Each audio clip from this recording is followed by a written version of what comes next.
So we're going to talk about dark patterns. Excuse me. So dark patterns is an illegal way of marketing things. Now, I didn't realize they had a special title for it, but I've seen this many times, especially on the internet. I suppose people see it in any area that they're in, but there'll be this offer for something, and it will, it's funny, it'll be $27 or $37 usually. Or it might even have that price, but then say it's going to be free for you.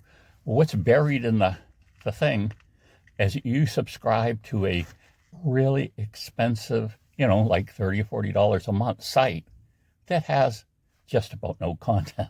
So I call it a scam, and so dark patterns evidently are. Let's look at this little, I've asked Bing to do a little thing about it, so let's take a look at that. Explanation of it. Dark patterns are design practice that manipulates or coerces user into doing things that they would not normally want to do, such as buying products, signing up for services, sharing personal information, or consent to tracking. Dark patterns use psychological tricks such as scarcity, urgency, social proof, or default bias to influence users' choice and behavior. Dark patterns can also use deceptive language, hidden information, pre-selected options, or confusing layout to mislead or confuse users.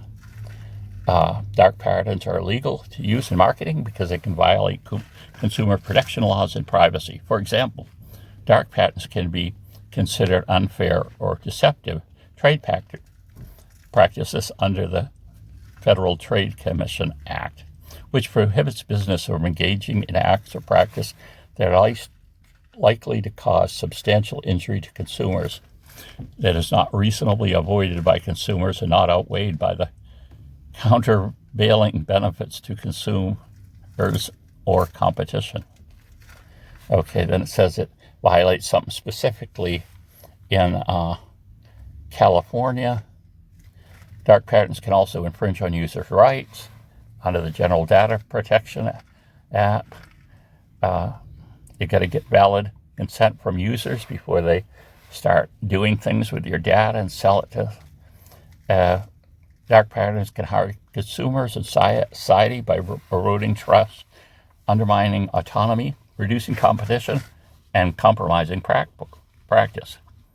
Therefore, there's a growing movement to ban or regulate dark patterns in marketing and online platforms. Some examples include the FCC report on dark patterns, a specific thing. You can go to California. Washington State had something. Again, different laws. But then we go back down, get through what do we do if we find someone do it? FTC, Federal Trade Commission, we could go to. Then again, there's something special just for people in California.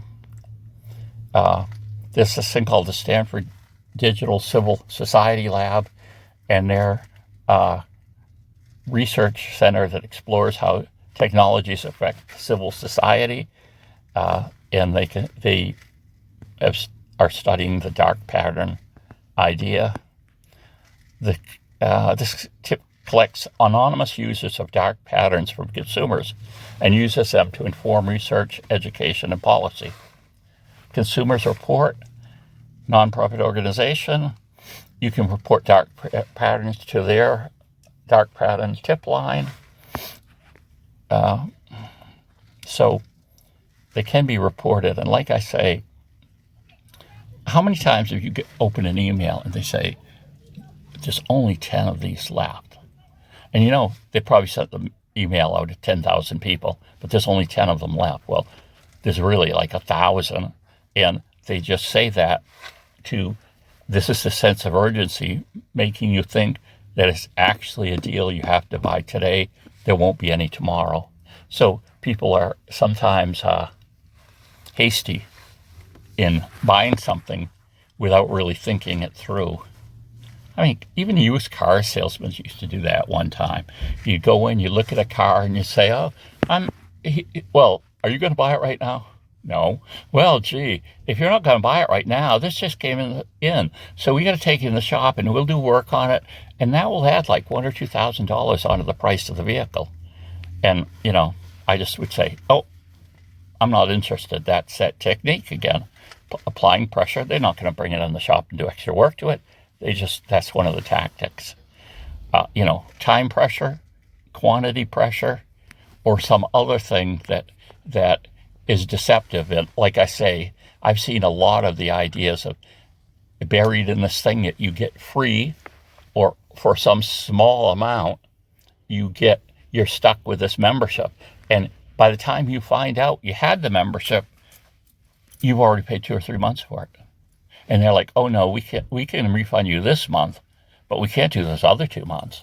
But now we have a little more ammunition to work on some of these deceptive companies. Like I say, preparedness, survival equipment and things, everything from knives to a book about garden herbs or whatever.